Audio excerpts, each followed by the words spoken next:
Wow, John. Good evening. We're in Studio 6B tonight, and it's Thursday, November 27th, 2025, and happy Thanksgiving to all, right, Mr. Jeckovich? Yeah. Did you have a nice Thanksgiving? Yeah. Are you hungry? No. Would you like a coffee before we start? No. Okay. Could I have those one text, please? Yeah. Today, Mr. Jeckovich, you received hundreds upon hundreds of texts and emails from around the world wishing you happy Thanksgiving. Oh, boy. Very nice people. In fact, you had your relatives from up north, which you said it's going to get really cold and possibly snow tonight, contacted you. We had Who are they? in Buffalo, Niagara Falls area. Oh, yeah. Dave Noss contacted you, Kim Noss, Chris Noss, Tom Jeckovich from Niagara Falls. The list is long. You had all the relatives from up north contact you, and I think I'm missing a few, but forgive me because there's been just a slew of texts and emails. This came in today for you for Thanksgiving from a... I sent it there too. Huh? I sent it there too. I What? sent it to that other phone too. From a 16-year-old boy. Mr. Jeckovich, happy Thanksgiving. I truly cannot express how grateful and thankful that you are in good health. Oh, that's nice. Yes, Mr. Jeckovich is in great health. Let me go on. Thank you for your service, and you put our rights over your life. You put our rights over your life. To that I cannot thank you enough. It was men like you, Mr. Jeckovich, with the courage and determination, such as yourself, that won that war, World War II. Here's the good part. You truly inspire me, Mr. Jeckovich. I am a 16-year-old to strive to be as strong as you, and not only that, but also to protect the rights of others, as you did. Thank you for reading this, Mr. Jeckovich, and happy Thanksgiving. 16-year-old boy, very nice. And those are similar ones like that we received from all around the world. 650 or 60 YouTubes. You touched a lot of hearts, and I'm so glad that you did. Well, being today's Thanksgiving, we want you to tell all the listeners, when you were a boy, try to give as much details as possible. What was Thanksgiving like at your home when you were a boy? Oh, my mother did some good cooking. When I was small, we enjoyed Thanksgiving. We enjoyed the supper and the family gathering and everything. And your mother cooked for days, right? Oh, yeah. Yeah. And what's the furthest back Thanksgiving you can remember? How far back? Probably when I was in grade school. And your mother had a nice turkey? Yeah. Gravy, what else did she Well, have? they prepared 2 or 3 days ahead of time. And did they have a lot of Polish specialties? Oh, yeah. Did they have any Russian specialties? I don't know whether they're Russian or what. I don't know. You weren't sure? They did good selection. Did you have desserts? Oh, yeah. Like what would you have for dessert? Cherry pie, chocolate ice cream. So it was really nice. The chocolate ice cream back then, did your mother make it herself? No, got it out of Deputies. Oh, Deputies, yeah, that's still going today, I believe. I might be wrong. So Thanksgiving was a wonderful event when you were a boy. Yeah. It was a big deal, right? Oh, yeah. All the holidays were a big deal, yeah. Well, what about fast forwarding about 10 years from being an 8-year-old boy? What was Thanksgiving like when you were in the military? It was dull and drab. and you were out in the middle of a field, Yeah. Battle of the Bulge, and Yeah. they give you anything or nothing at all? Yeah. Anything? They had Thanksgiving dinner for But it Thanksgiving. wasn't much, No. Well, I mean, he had muskets. and that was it. Yeah. Do you remember any big Thanksgivings when you're in the military? Military? When you were in the military fighting, did you remember any Thanksgivings that had any significance? No, no, it was all dull and drab. Dull and drab. So I bet you when you finally got out of the war in your home, you really appreciated the Thanksgivings again. Oh, yeah, family gathering. You know, what's unique about this is billions and billions of people around the world celebrate Christmas, but this is just unique to the United States. So it's very nice. It's a United States tradition. They don't celebrate very well in Europe. No, They yeah, don't make a big deal out of it. yeah. So today was a good day then for you then, right? Yeah. That's pretty good. That's pretty good. Mr. Jeckovich was from Company H, the 2nd Battalion of the 291st Regiment of the 75th Infantry Division of the U.S. Army during World War II. Mr. Jeckovich lives by the motto, yesterday is history, tomorrow is a mystery, and today is a gift. Well, we're way behind on your readings, so you want me to put a few pages under my belt? Yeah, yeah. Okay, this is on page 323.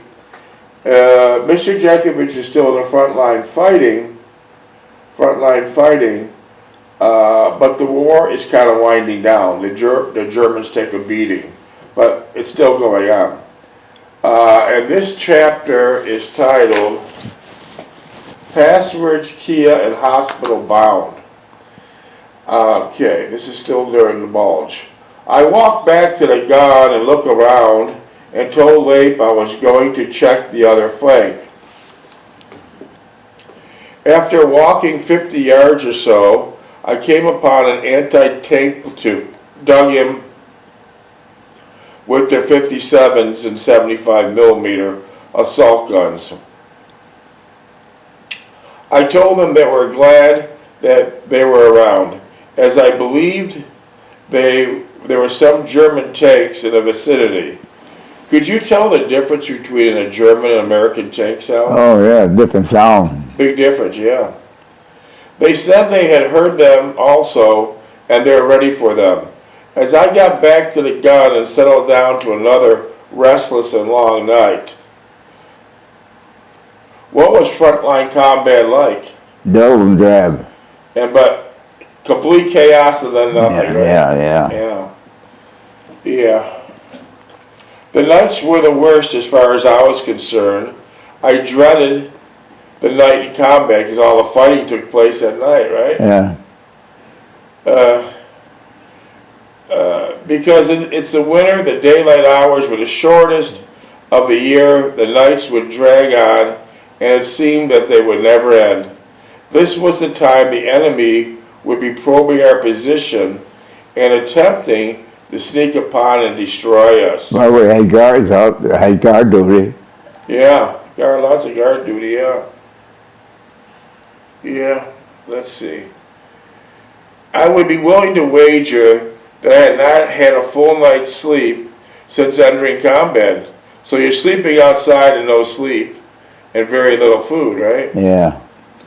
As most of the rest of the soldiers would attest to. The bringing of each new dawn gave you a great sense of exhilaration and relief that you successfully come through another night unscathed, which was a lot of luck too. I closed my eyes, weary from the lack of sleep and the coldness ebbing the energy from my body. Leip was to wake me up in an hour and I would relieve him. I had just started to nod off to sleep when I heard the rumble of tanks. Damn it, I exclaimed under my breath as I jumped up to see if I could detect them moving. Suddenly, there were 2 Mark V Panzers. That's big tanks. Yeah. They must have broken out of the encirclement and they're on our left flank, headed straight, stand by,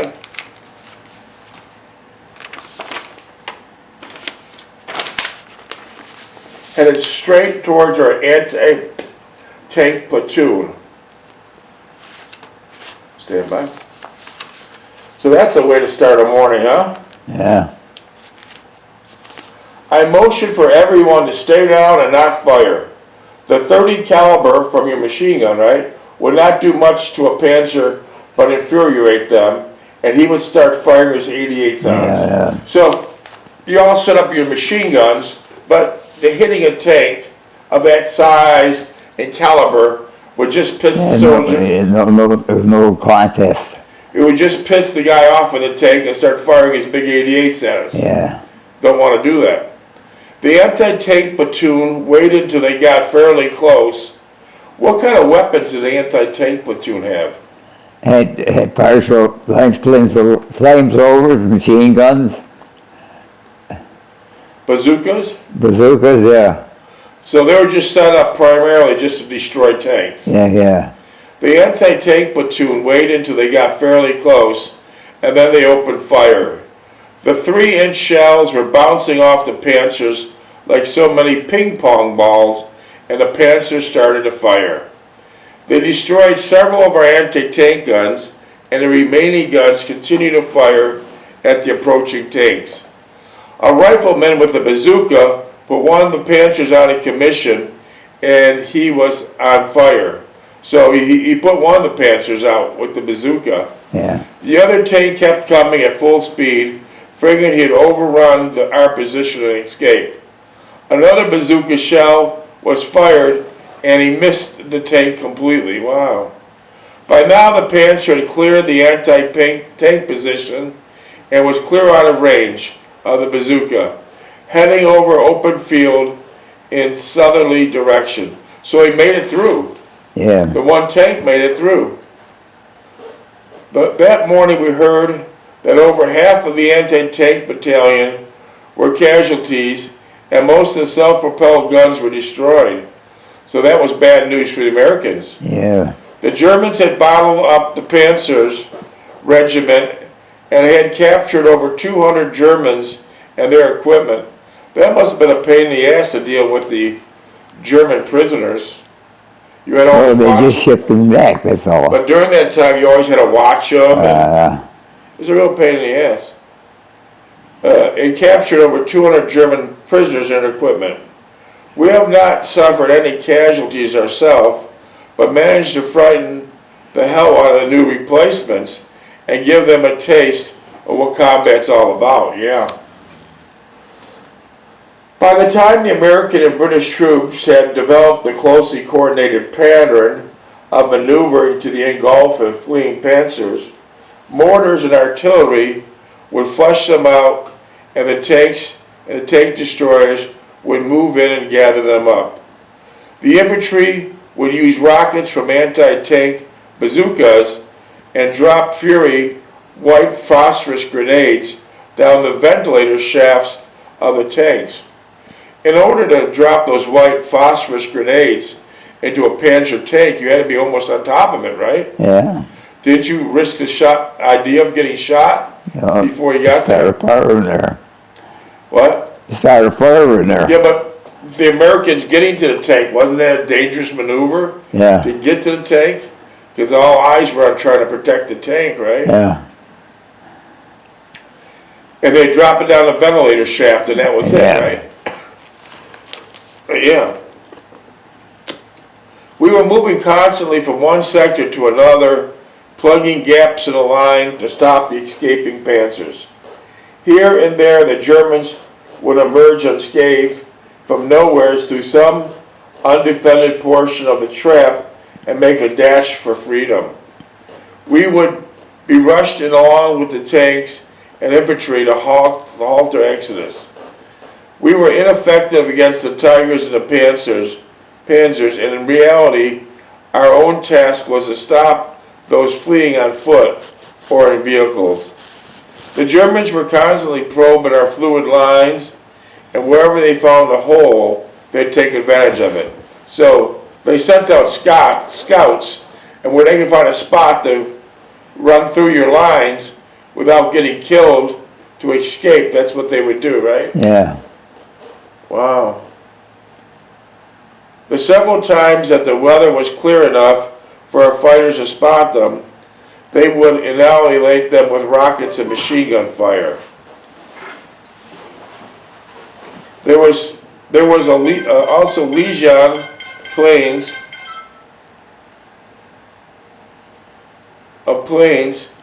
L4s hovering over our position, directly artillery and spotting runaway tanks. At times the Germans would mount a counterattack supported by tanks and assault guns. Fatigued and sometimes outnumbered, our infantry would fall back and regroup. At times a coordinated thrust by several rifle companies supported by tanks would tip the scale in our favor, and we would hold a certain piece of ground for a time.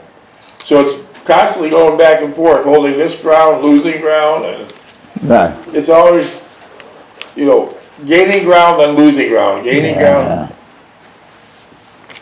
13 minutes. During these periods, we would be positioned in a supporting role, aiding the firemen in reaching their objective, or at least holding onto it. In other instances, several companies would be so depleted that they would compromise at most a reinforced platoon. At times a company would be down to 60 men, another to 80, far from the strength of a normal rifle company. What's a normal rifle company? Probably 36 guys. Okay. Our own squad was under strength by 4 men.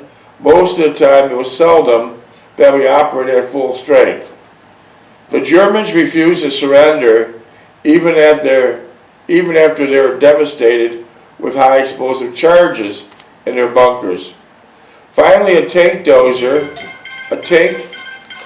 this is interesting, a tank equipped with a bulldozer blade was summoned, and they covered the entrance and firing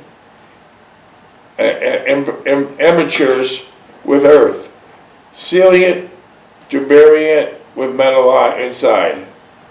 Another time, two battalion attack was planned with the purpose of flushing out the entrenched Germans into 2 isolated villages. Reaching the villages necessitated moving the forest in waist-deep snow. So here we go again, the Battle of Bulge, waist-deep snow Yeah. in the Ardennes forest, the coldest winter of record. I was carrying a tripod. How much does a tripod weigh? I probably hold the gun up. How much does it weigh? 135 pounds. Heavy. And Lester had the receiver. Lape had gotten some of the antifreeze were too sensitive to carry anything, not even several ammo boxes. It was just as well. I'd rather have Lester doing these times, as he seemed more aware what was going around him. Plus the fact that he would not gripe as did Lape. So Lape complained a lot? Yeah. Yeah. We had as much trouble with the dense woods, steep slopes, and high snow as we had with the enemy. So the weather conditions and the terrain was horrible. Yeah. We didn't have the right equipment either. How about clothes? We were still on summer clothes. By nightfall the first day, we came upon a network of trails leading into 2 villages. One of the rifle companies sent out a reconnaissance patrol to determine the strength and position of the Germans occupying the village. So there's also a lot of reconnaissance patrols, right? Yeah. In the meantime, we set up a defensive position, but did not bother to dig in, as the ground was too frozen to the depth of over a foot. you couldn't break the ground. It's ice, right? You couldn't dig in. It's frozen. Solid, yeah. Besides, we were not to be here too long. We're all chilled from the trudging through the snow and the deep snow. I was soaked from sweating. Yeah, that's a bad part. You're trudging through this deep snow, 20 or 30 below, and because you're moving so fast, now you're sweating, which is really a bad thing, because that's going to all freeze, right? As we crouched there waiting for the patrol to return, I could feel the back of my wool undershirt being soaked. We had no change of clothes, and we're all getting colder by the minute. Oh yeah. The patrol returned and reported a heavy concentration of Germans in one of the villages, but no tanks were sighted. That's good news. The artillery was alerted, and shortly thereafter, so you would call the artillery, that's what? How many miles back is your artillery? 20 or 30 miles back? Right. To bomb the villages, you called your artillery to bomb the villages. How far back is the artillery? About 2 miles. Oh, that's all? And shortly thereafter, the shells from 105s and 155s were whistling overhead. They had to be sure that they had it guided in just right. Yeah. Otherwise, they'd be killing you instead of the enemy. Yeah. Was there a lot of that? We're worried about that all the time. 8 minutes. That was a problem, right? Yeah. The 105s and 155s were whistling overhead, saturating the little village. So you have to be right on when you send those artillery on. After they lifted the barrage, we moved in cautiously, anticipating any moment the Germans in the village would open up on us with the burp guns and mortars. As we advanced, we were getting closer to some of the houses in the village, and everyone expected to see a burp gun blasting away from one of the broken windows. Okay, stand by.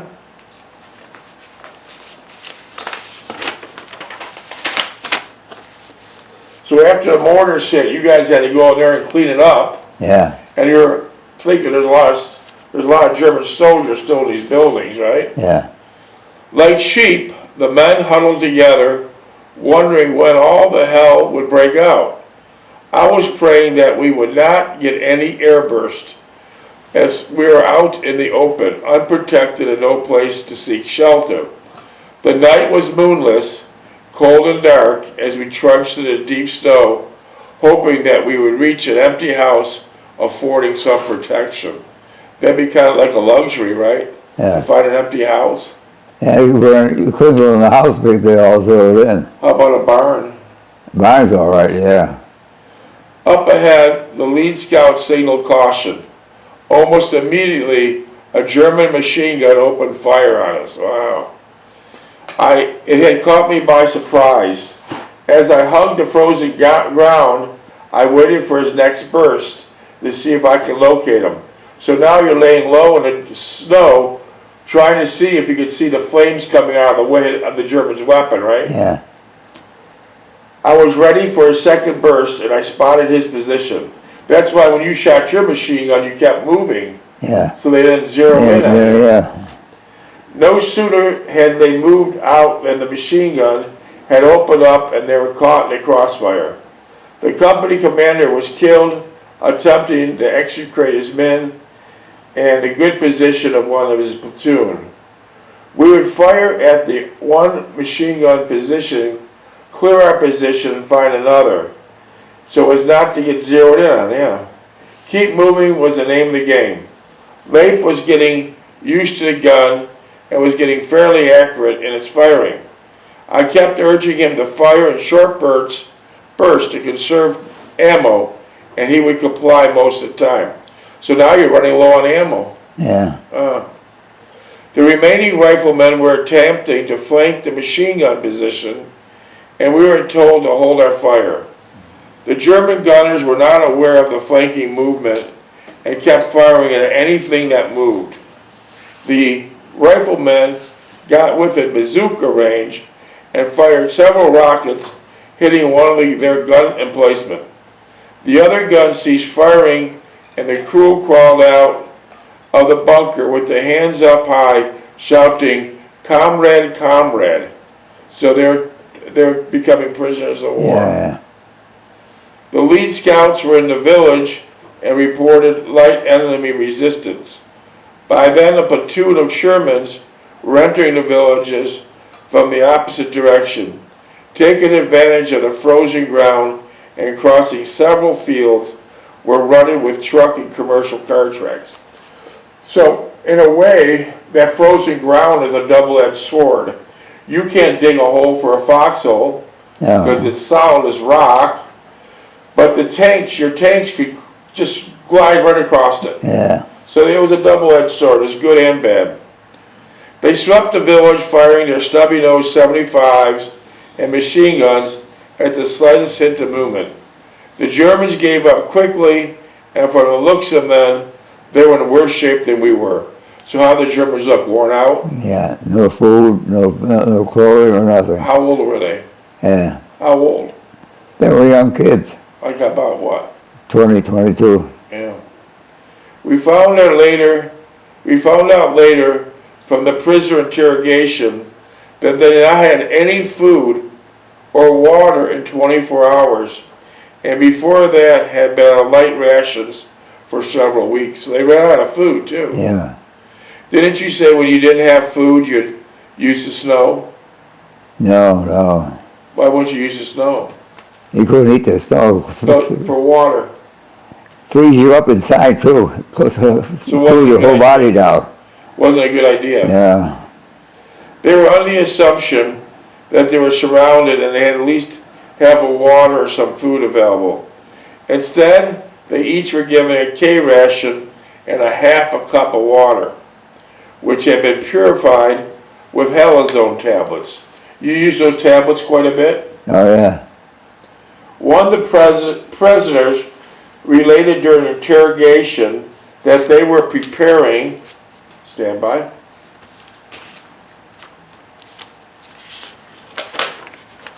for a counterattack. So the interrogation of the prisoners was very helpful. Yeah. They were preparing, what do you think Hitler would have done to these guys, Yeah. telling what the story is, the Nazis telling the Americans? He wouldn't have been happy, would he? Yeah.